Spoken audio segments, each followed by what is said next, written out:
Before we begin, I have a few things to mention. If you want to jump straight to the episodes, skip to this time frame here.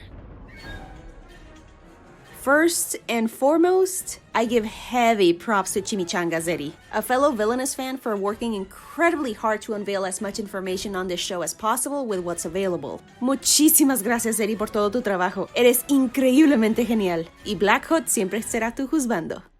¡Ay, que era obvio! ¿Y ahora tú?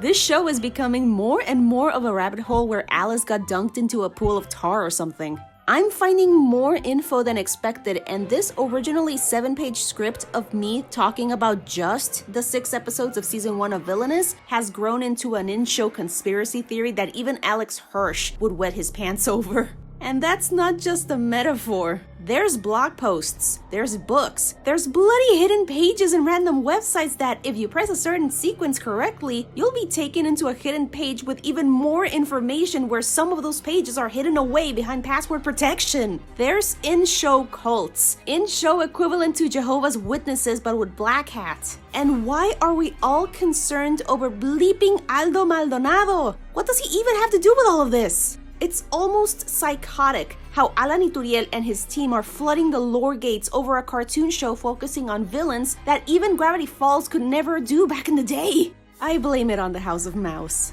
And to make matters worse is that all of this is canon for 6 friggin' episodes. But then again, I want to believe that this only exists for those who want a fun puzzle to solve and keep their minds occupied for the time being as we wait for the rest of season 1. Oh yeah, about that. I just learned that season 1 of Villainous is actually half of the actual first season, and it's making me so angry. This was supposed to be a silly and fun cartoon about the employees of an evil organization. God help us all. Hey there everyone, my name is Gutslove, and welcome back to my Villainous series retrospective review thing. This is part 2 of my quasi-retrospective of the Latin American Cartoon Network show. This part will focus mostly on the 11-minute, 5-episode season released in late October 2021. It's actually 6 episodes if you count the pilot released back in 2019, but I already talked about The Dreadful Dawn in length in part 1. Check it out if you haven't seen it and want some more context and backstory, because I won't be explaining as much here, if I restrain myself.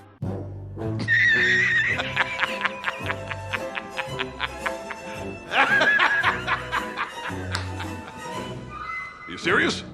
And yes, I will go down a bit of a deep dive with the last episode of the season since my brain won't stop bothering me about it. A few more things prior to continuing. Alan Ituriel has mentioned this before. Villainous, as a show, will focus on the lackeys/employees of Black Hat Organization, consisting of Dr. Flug, Dementia, and 505. Doing jobs requested by troubled villains or wayward souls that have hero-specific problems. Not really focusing on Black Hat himself as many fans had hoped for. Personally, I believe this to be the best move. Why? Because Black Hat is an eldritch being of Lovecraftian madness, taking something close to a human form, just enjoying life as a villain could. He needs no explanation or backstory as to how he came to be. He's just evil incarnate. Plain and simple. And he's having fun with it. He already took over the world more than once and grew bored of it. Hence the creation of his organization. In an interview, I've learned that Alan does want to delve into Black Hat's origin, but he wants to focus on the trio first before his team tackles our gloriously evil gentleman. Hence why he's in the background for the time being.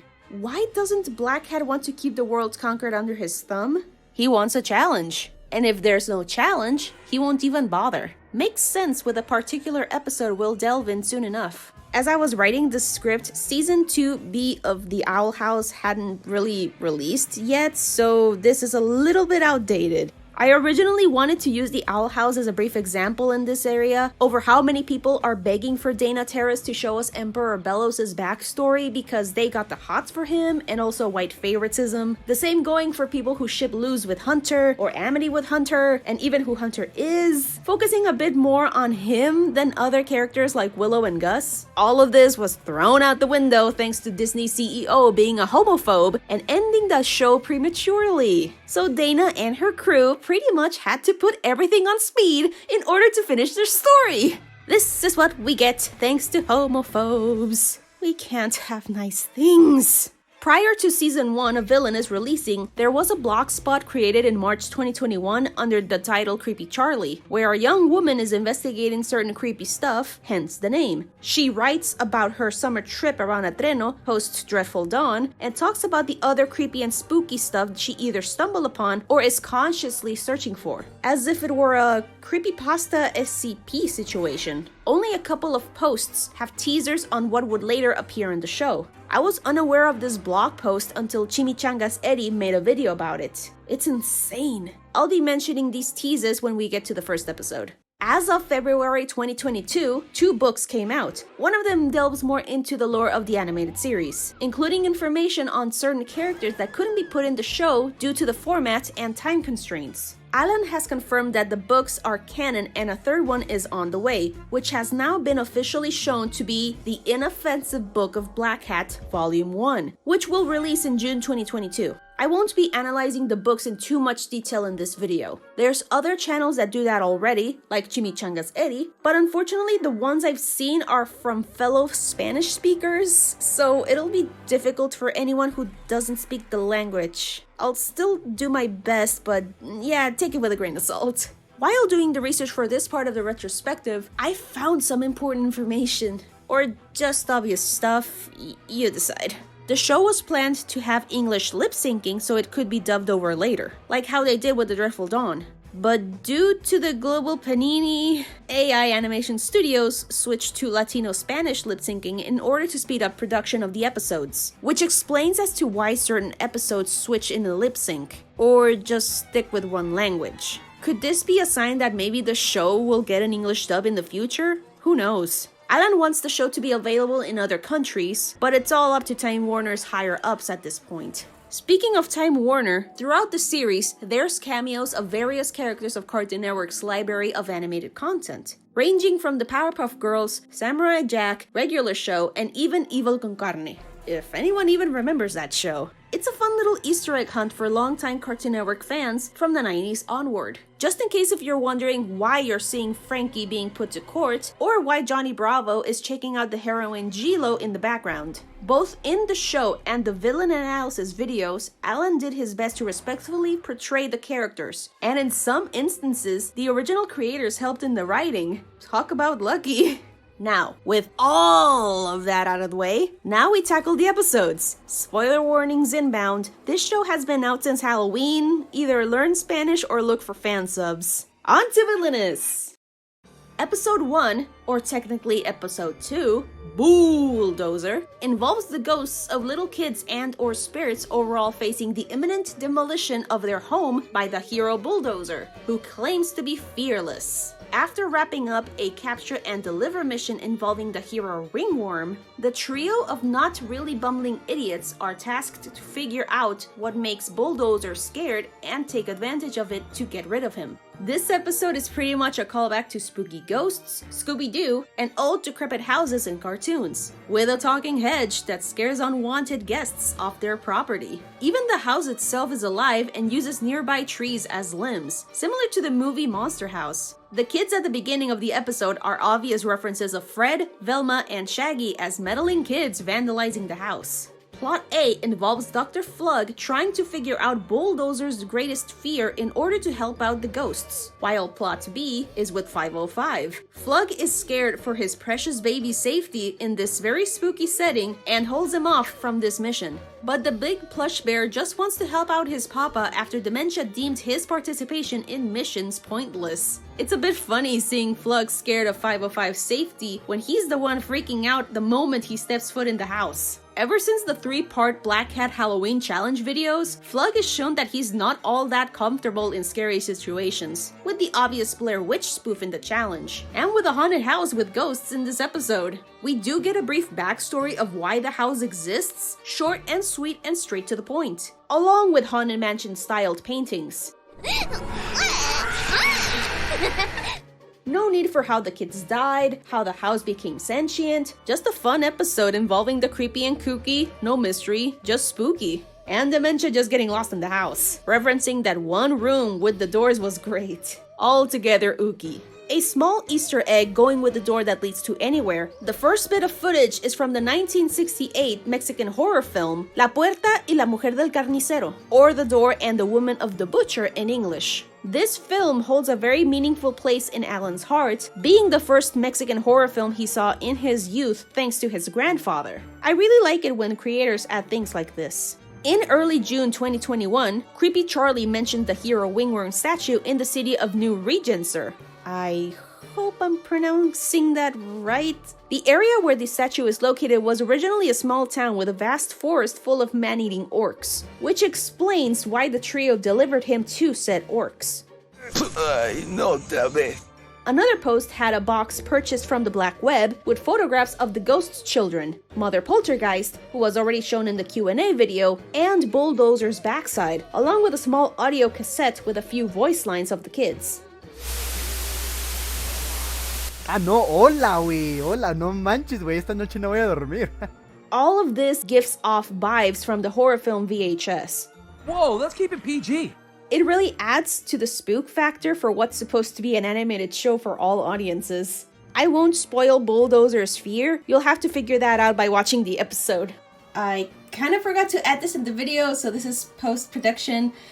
In the book of Dr. Flug's logbook and also the Diary of Dementia, if you go to the part of the heroes' names, you can see that BOO-Lldozer's real name is Robert the Builder. Robert, short name is Bob. His name is Bob freaking the Builder. 3.5 out of 5 hats. Episode 3, The VVV. Adelita Guerrero makes a deal with Black Hat to help her unmask a luchador known as El Valiente. An obvious Lucha Libre episode. This ain't your WWE, kids. I've never been that fond of Lucha Libre or wrestling myself, but it's part of Mexican culture, making me partially biased, like how I enjoyed the wrestling episode from season 3 of Netflix's Carmen Sandiego. The gang arrives at the stadium where El Valiente defeats another opponent. He goads on Black Hat to face him right then and there. The dapper abomination laughs, I say, openly saying that you really think you're worthy enough for me to come down there and fight you? Oof. 911, I'd like to report a drive-by murder. Dementia is sent in to fight, masquerading as El Alebrije. She obviously wins and unmasks El Valiente, but because of shenanigans, Flug is now tasked to take down Dementia, under the new name of Máscara Macabra, which can be translated as Macabre Mask, but Mask Macabre just rolls off the tongue a little bit better. The episode also references the old-timey golden era of Mexican cinema, including films of El Santo, which if you've seen Pixar's Coco, you would at least know who he is, or maybe did a Google search on him. I mean, the flashbacks with El Valiente practically scream El Santo. I love the fact that many of the villains we've already seen in the villain orientation videos and Instagram posts had a cameo in the audience. And a few of them would appear again in episode 6, alongside a small name drop of the Black Hat Resort from the summer video. Black Hat is shown off as more of a beautiful bastard that he is, enjoying the fight, the bone breaking, and the overall screams. He even breaks Flug's tranquilizator to tell him, "You're gonna fight without the help of your little toy, and you'll like it." Look at that grin. Also, how he welcomed Adelita Guerrero in his office made me melt. The holding of the hand, the gazing into the eyes, the thunder and lightning, very frighteningly, Galileo Figaro. It made my fangirl self feel magnifico. Oh, mamma mia, I'm such a simp for Black Hat. I don't want to spoil the twist because it's funny to me. Dementia is no longer Mask Macabre. Black Hat goes off into the moonlight to hunt down Adelita Guerrero and El Valiente's souls as payment. But as El Charro Negro, a Mexican legend that you can easily Google up, the closest thing to use as a comparison would be the Ghost Rider, but El Charro is cooler. Flug, Dementia, and 505 enjoy their visit in the quaint Mexican town, showing off the various cultural stuff, including visiting museums, the Xochimilco boats, the Papantla flyers, and Dementia dropping an F-bomb as she shouts, "Viva Mexico!" Viva Mexico!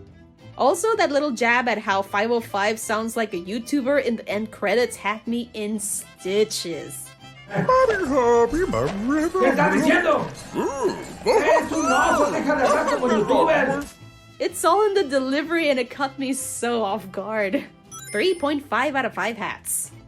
Episode 4. Satellite Mysteries or Satellite Secrets? It's not really under debate, but it's Misterios Satelitales in Spanish, so I think it's Satellite Mysteries. A digital villain codenamed Virus has stolen very sensitive data from an important company. They retaliate by hiring one of the best hero agents, Captain Airlock, to retrieve said data and deal with Virus. He requests the Black Hat organization for assistance to back up his information and stop Airlock. Space Adventure Time! This episode also runs along with 2 plots. Plot A, of course, being that of the gang going to Virus's space station to back up his data before Airlock has a chance to erase him entirely. And Plot B has Dr. Flug being overly excited for the series finale of his favorite show, codenamed Guajolote.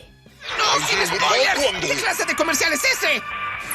Or Turkey when translated into English, so it's codenamed Turkey, but codenamed Turkey doesn't sound as cool, so codenamed Guajolote it is. He wants to deal with this mission as fast as possible so he can get back to the manor and watch his show in peace and without spoilers. I know the feeling, Flug.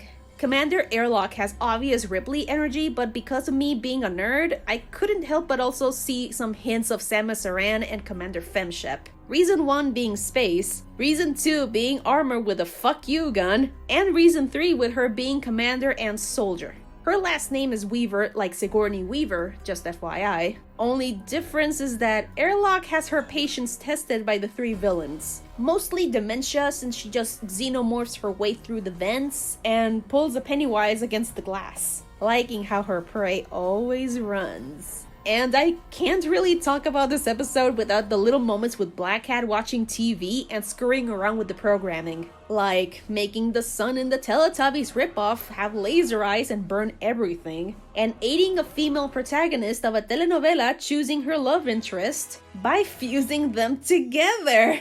¿Por qué no los dos? All those shipping wars are over in a second. Lovely. The Teletubby ripoffs' names are Ewe, Owo, and Uwu. Just wanted to let you know. Because Ewe, Owo, Uwu, Uwu.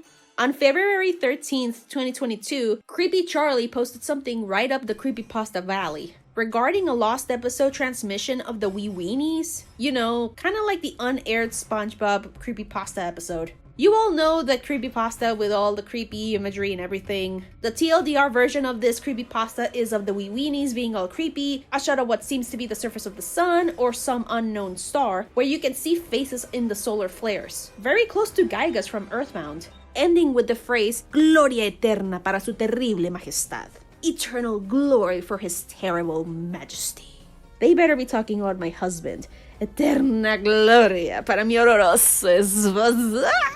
Will Dr. Flug and friends manage to help Virus before Airlock erases him from existence? Will they finish their mission for Flug to watch his show on time? And will Fernando Armando and Fernando Torotando ever get back to normal? Find out next time on Villainous. 3 out of 5 hats. Episode 5. BH's Bizarre Bad Venture. There is a copycat Black Hat organization that's taking out buff heroes and bodybuilders, and it is up to Dr. Flug and friends to unmask these imposters. Buff Hat, or as he is canonically named, Black Hot, makes his return in a glorious fashion, and he's got beef with the astonishingly evil Black Hat. Get it? Beef? I'll be here all week. I'll be calling him Buff Hat from now on, since Black Hot is a bit difficult to say when also saying Black Hat. Okay, great. Buff Hat not only made his own organization, but also hired the perfect replicas. Dr. Flex, Dolencia, a combo of both dolor and demencia, which means pain in Spanish, and the cactus going by 606. Whether he is sentient or not is up to you. Ever since the original 2017 shorts, Buff Hat is supposed to be the pinnacle of male beauty standards. Shredded, working out, and applying evil lotion on his buffed body. But Black Hat just said, ew, and it destroyed Buff Hat's pride and honor. So he escaped, which was mentioned and shown in the Q&A video. and went to show the world how much of an Adonis he is, while still wanting to prove to Blackhead that he is handsome and a worthy rival. I mean, the closest thing to a worthy rival Blackhead has ever had was a freaking iPad he got for Christmas. Best gag in the entire show, I swear. His finger just went through the freaking iPad, man. Technology 1, Blackhead 0.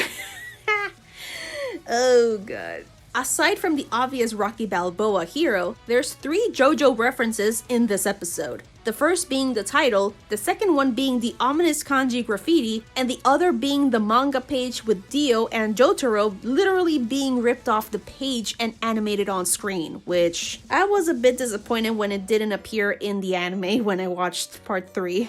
I was really hoping to see that animated, goddamn why? Mexico has an upper hand on you, Japan. Unfortunately, Buff Hat's plan to lure out Black Hat to save his employees is an automatic fail. Flug just outright tells him if there's no screams, he doesn't really care. Buff Hat is duped and escapes to return another time, hopefully. His Michelangelo's David's body and handsome Squidward face is just so funny to see compared to Black Hat. I really want to see more of him. The henchmen imposters were great too. Dr. Flex, Dolencia, and 606 were good adversaries for the villains, but easily defeated when not facing their exact doppelgangers. Seeing Dolencia wrapped up in one of those huge blankets with the animal picture on it is so ingrained in Mexican culture. It always brings a chuckle out of me whenever I watch this episode. I had 2 of these growing up, one with buffaloes and the other one with lions. Just a bit of fun trivia.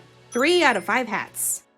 And now the episode we've all been waiting for ever since the pilot and throughout the pandemonium. Episode 6, The HEEDeous Heart. Heroes and villains alike are allying themselves with the heroine Miss Heed. Dr. Flug recognizes her from his school days, and it is up to the evil trio to stop Miss Heed by any means necessary. Trust me when I say I don't want to spoil this episode. This is really the episode the fandom has been patiently waiting for. As I previously mentioned in part 1 of this retrospective, Miss Heed is the waifu to end all heroic waifus in the Villainous universe. Yet there's a nefarious air to her under all the e-girl and pink heart lovey-dovey themed persona she shows to her public. Especially if you've been following up her Instagram posts alongside Penumbra's, who has a cameo here. This episode still has its funny moments, yet it's the more tense out of all of them. We have a glimpse of Flug's younger years at Blackhead University, why Miss Heed is doing what she's doing, and also a preview at what the future of the show might entail if we ever get a season 2, or the remaining episodes of season 1. Come on, Time Warner!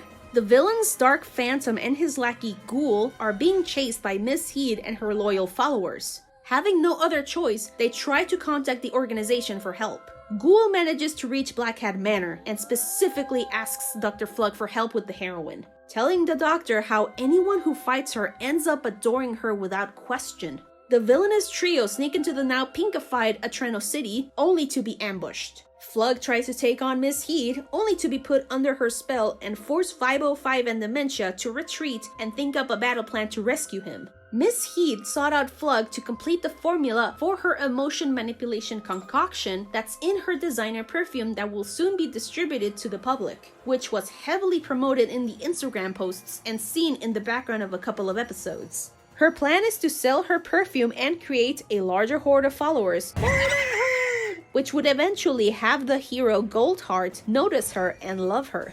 Flug breaks from the love spell a couple of times thanks to Miss Heed saying the wrong thing that affected his emotions, which is the key to free the rest of the populace. A good old-fashioned, it's not you, it's me. Break the hearts of the followers via livestream so that the potion doesn't work in order to stop the creation and distribution of Miss Heed's perfume. The ending of the episode is pretty heartbreaking, if you can excuse the pun. Flug and Dementia stop Miss Heed, freeing everyone in Atreno City and sending her to a maximum security prison, where we're shown that she had an emotional breakdown after her plan was foiled.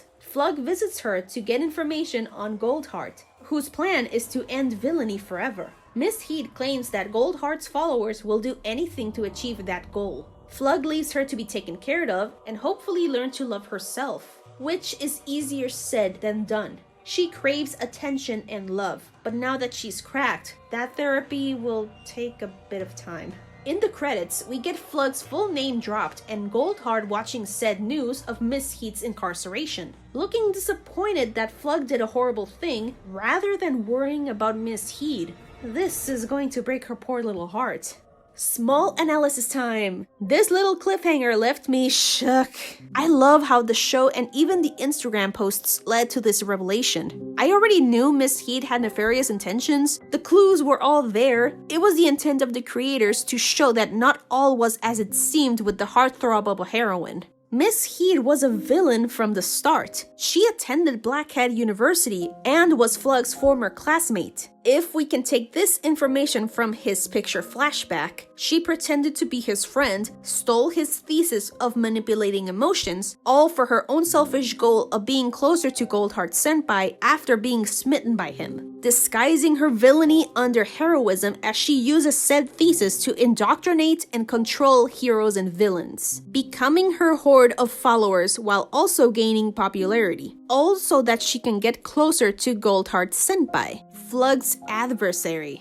Although Miss Heed became a heroine instead of a villain, it's like the saying goes, you can take the student out of villainy, but you can't take the villainy out of the student. We've seen Goldheart before, first in Flug's dream back in the pilot episode, then again in a TV interview in the Satellite Mysteries episode, and a small taco stand Easter egg in the VVV episode. And now he is here in the flesh. She did all of this for Senpai. And if the recently released logbook of Dr. Flug's is anything to go by, Miss Heed always wanted to be the center of attention and be adored by others. Her fragile mental state and her seeking attention from others was hinted at by her peace document. She was already delicate enough prior to her obtaining the power of evaporating liquids, which triggered that downward spiral. Her original hero name in Spanish was going to be Miss Atención, aka Attention. And, of course, Miss Heed, where people heed her. Heed means pay attention, take notice of. This girl just screams low self-esteem, needing a lot of attention, and needs therapy ASAP. Having said desire pretty much consumes her after her plan gets foiled by someone who, in the past, treated her as a friend and had an overall breakdown, hoping that her hero will come and rescue her. She even betrayed the hero, Omega, who was by her side from the very beginning, and you can see it on his face that he's crushed by this. Omega might have thought of her as a friend before she used her love spell on him. The poor thing. Miss Heed is a tragic character, and I'm okay with her not appearing again except for a quick cameo or two in the future. In my opinion, her story is done. It's highly probable that the community would want more of Miss Heed if we have other cartoons to use as a reference. Wrapping up this episode analysis, going back to Goldheart, I mentioned how he reacted when getting the news of Miss Heed. He didn't bat an eye for her, only wondering what Flug did that led to those events in Atreno. Whether I'm reading too much into this or not, Goldheart must have not even cared for his fellow hero, at least not to the level that Miss Heed expected. There's no real evidence to back this up, it's just the vibe I'm getting. I do get the feeling this won't be the last time we see him. We might even get a future showdown between him and Flug, but it's just wishful thinking at this point. 3.5 out of 5 hats. I wonder how Alan Ituriel and AI Studios will progress with the series. If the show gets serialized, I'm hoping it can develop a concrete story, but not in the same way as many other animated shows have done in recent years. Because I personally think the spirit of the show would get lost. Yes, have the looming threat of what Goldheart might do, but don't make it the main focus. It's a fun and silly cartoon about the employees of an evil organization, made out of love and as an overall affection towards villains. Done in a way where, yeah, they're dangerous and fight against heroes every now and then, but it's not done to justify people doing bad things. It also demonstrates that do-gooder heroes aren't all squeaky clean. There's many who use the title of hero for their own selfish gains, while others take up the mantle to actually do good. like Sunblast in the pilot. He was doing it for the ego trip, the street cred, and to beat people up, using heroism as a front. And despite it being shown with just Instagram posts, his character development has him leave that chat-like hero persona and grows to be a better person thanks to Penumbra. Cartoon Network Latin America's Twitter has continued releasing more Villainous comics here and there, peppering the feed as it were. Breadcrumbs to keep the fandom at bay. My recent favorite comic has to be where the trio go to their respective concerts, only to have hilariously gone to the wrong one. 505 and Flug being thrown in the air at a punk rock concert, and Dementia yelling obscenities at the Wee Weenies. This comic came out on December 2nd, 2021, and we haven't seen anything since then, aside from meme posts. Nervousness rising. Ending with the creepy Charlie posts, if memory serves me correctly, throughout the series, Instagram posts and probably the villain analysis videos, a character by the name of Aldo Maldonado is mentioned in the background, which is also backed up in the show proper with missing posters. No one knows who he is, and creepy Charlie was looking for him on the side, which ended up having her blog post hacked, and possibly something bad happening to her during those 5 days between posts. With the image alone, we know something went down and she is recovering from an unknown event. Maybe she was getting too close in her paranormal investigation and something, or someone, did something to her that made her reconsider halting her investigation altogether. On the Podemos Bailar website, there's audio logs from Aldo Maldonado learning about this weird sect thanks to his friend Eduardo, who takes him to a meeting of the Doctrine of the Hat. He doesn't know what to think of it, but still takes notes. From where the meetings take place, their recruitment methods, and the hierarchy of the members regarding what type of hat they have, which is also shown in the logbook. One topic catches Aldo's attention, that being of the Grand Master.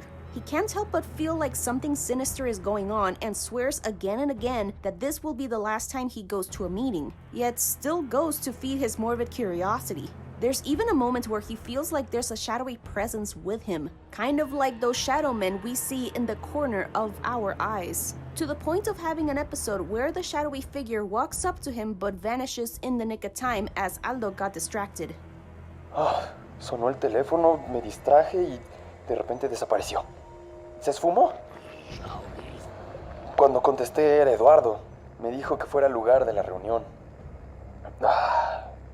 No puedo dejar de pensar en lo que vi. He's very spooked and swears that this will be the last time he attends a meeting. But it's too late now. Nearing the end of the audio logs, Aldo now sounds indoctrinated, exclaiming like a madman who had seen the face of God about how the Grand Master will grant the wishes of his faithful followers. And you can hear Black Hat's voice and malevolent laughter in the background. Lastly, before Aldo vanishes, he laughs with such gusto about how his carcass will aid the Grand Master. Este momento es para expresar mi alegría causada por los eventos que están a punto de suceder. La gran dicha del privilegio que me ha otorgado el amo. La ceremonia guarda y yo, el sacrificio, su grandeza, su total oscuridad otorgado en mi existir.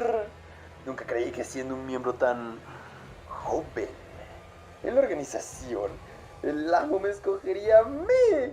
Y estoy listo, extasiado, esperando, impaciente a complacer al amo con mi entidad.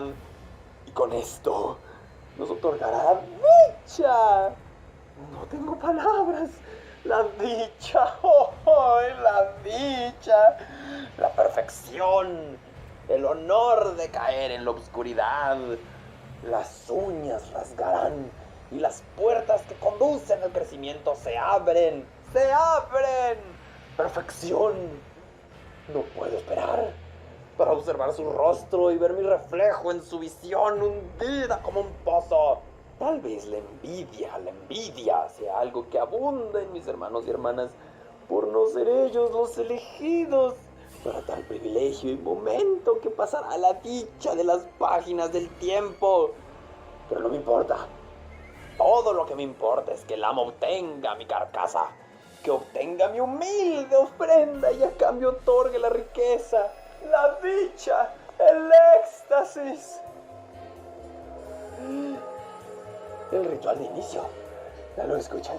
El ritual ha comenzado y mi momento ha llegado. El amo presente ante mí al fin. Ya es momento. El amo me llama, puedo escucharlo, me está llamando. Debo acudir, debo complacer, debo llevar, abrazar, aceptar los tesoros, la magia que proviene del sombrero.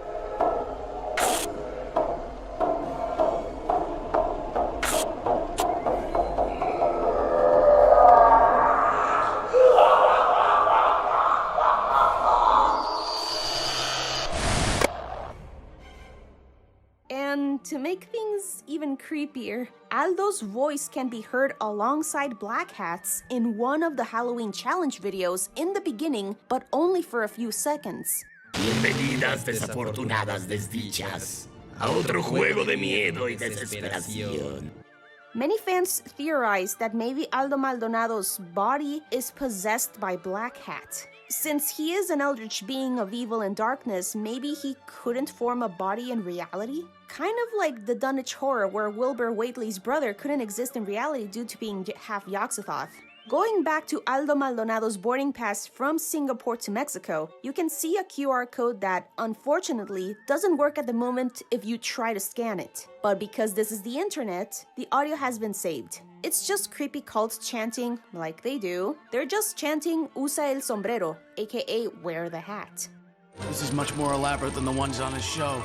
It still upholds the creepypasta vibes, and it makes Villainous seem more unnerving and insidious under the surface of this great show. We're all seeing this from the outside, and this is all supposed to be canon. Alan has mentioned time and time again that the books, and probably the blog post, much like the Instagram pages, are an extension of the series that he can't show due to time constraints or it would derail from the main story, yet he still wants to share, building up the lore and the world of Villainous without taking away the attention of the characters. Which, I mean, that's the reason why we're sticking around. The lore is cool, but it's the characters that bring life to the show. 6 episodes aren't enough. And if Cartoon Network is smart, they'd approve a second and longer season. Unless they're pulling what seems to be a trend in animation these days, splitting what's actually one season into 2 so they don't have to pay the animation company what they're owed. Just like what Netflix is doing. Prior to the massive layoffs of the animation department, which really blows since animation kept people sane at the beginning of the panini. But hey, corporate greed will keep on screwing people over. How about new, you crazy Dutch bastard? I wrote this before finding out in an interview with Alan Ituriel over at animal.mx that this batch of episodes is only half of the first season. I'm sorry, what?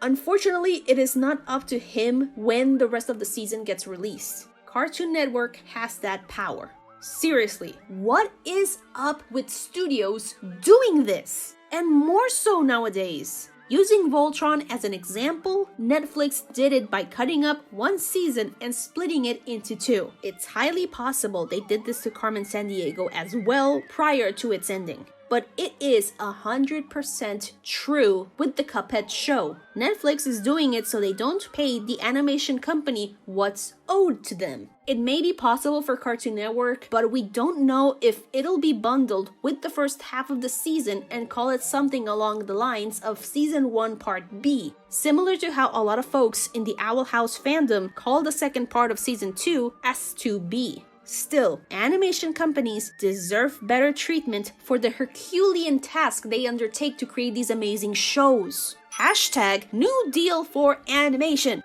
Another theory is that they split this season because they wanted to test the waters with the show and see how people would react to it, but I really don't know, and we might not even know unless Alan has signed an NDA, so yeah, yikes. I mentioned this early on in the video and the time of writing the script. 2 Villainous books have been released. One being Flug's logbook / Dementia's diary notes, and the other being a quote-unquote rejected book of villains made by 505 that is half activity book, half coloring book. But really, you can color all of it. You can flip the book to have the different cover. It's really cute. Both of these books are distributed by Penguin Random House Mexico, and I was lucky to get my hands on the Logbook Diary. There were only 2 copies at my local bookstore compared to the Coloring Activity book, which had 9 copies. I'm gonna sound like a broken record, but as mentioned at the beginning of the video, fellow Latino YouTuber Chimichangas Eddie is already covering the logbook with the secret codes found inside of it alongside the activity book, and also talking about the hidden lore of the Villainous world, from the mystery of the hats, the map of Hatsville on Hat Island, along with the real names of various characters, a bit of their backstories and their abilities. So, if you can understand Spanish, I highly recommend you check him out if you crave that lore.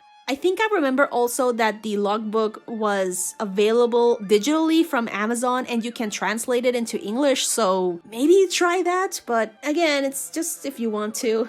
I do wonder if, with the release of these books, this could possibly turn out to be a small sign that there's more to come for the series. Alan Ituriel has mentioned in an interview with Penguin Kids Random House Mexico in late March that each character will have a book. 505's activity coloring book, Flug's logbook, Share with Dementia's diary, and the now confirmed inoffensive book of Black Hat, Volume 1, with the synopsis that someone had to write it while sacrificing their emotions, which is pretty foreboding. Was it written by one of the Podemos Bailar crew? Who knows?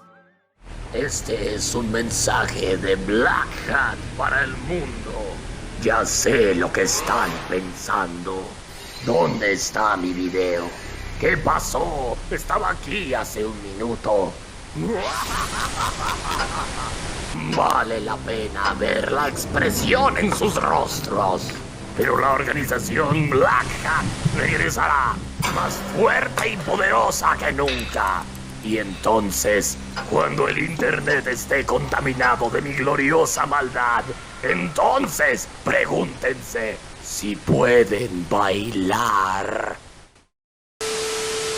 Post-production Gutslove here. The completely harmless book of Black Hat Volume 1 has now been released, and Agent Caleb from the organized group of Podemos Bailar is trapped within its pages. So imagine these two, but, you know, it's the character speaking to us. He learned some uncomfortable information about the Black Hat organization and is asking us, the readers, for help to get him to, you know, escape the pages from the Grim Book. I call it the Grim Book, but that's just me. A member of the in-world organized group Peace, which we don't know who he is. It appears like in the back side of the book, like say one of these notes, from what I've seen from both Chimichangas Eddie and from ToroFanfic, also his website, from his YouTube channel, sorry.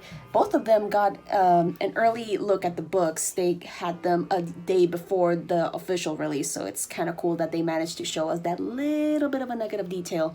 So, like I said before, a member of the in-world organized group of Peace, P-E-A-C-E, which I've mentioned in the episode talk, had deemed sending Caleb to infiltrate Black Hat organizations, you know, kind of like a suicide mission, which, I mean, if the Podemos Bailar agents were never heard from again, it's kind of a no-brainer. From what I'm understanding, thanks to ToroFanfic and Chimichangas Eddie, it is kind of a, you know, the book of Black Hat, it's kind of like a choose your own adventure kind of book. Depending on your choices, you can either aid Caleb or hinder his chances of escaping from the book. I'll have to get my hands on it first in order to find out a little bit more information, so that this is what you're getting for the time being. And yeah, I'm very excited to get the book. Like I mentioned, I have both of these, and yes, you can flip it to, you know, suit your needs. It's the same thing. You can't color the entirety of this thing. I need to, I'm gonna sit down and read this in further detail for myself, so you can either learn Spanish or look up more videos. Malum tenebris petasum. Evil Dark Hat, or Evil Black Hat, or however you... I'm gonna put like the text here about what that means. It's in Latin, so Salve Black Hat. Per Alan's words, Black Hat had to censor parts of the logbook, including leaving a message in 2 pages, because Flug or Dementia were talking too much, and he also doesn't like people getting their nose all up in his business. Not to mention he doesn't like being left out of stuff like this, which is funny to me. He doesn't seem like the kind of character to be this petty and making a book because everyone else did. Especially 2 books, since Volume 1 and just basically mentions that there's gonna be a Volume 2, possibly a Volume 3, I don't know.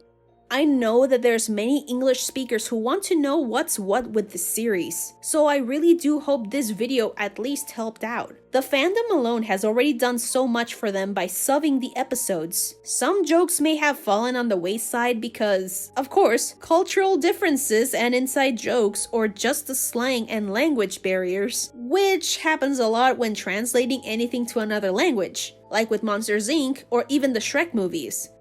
Sí, Pimpón. Sí, es un muñeco muy guapo y de cartón.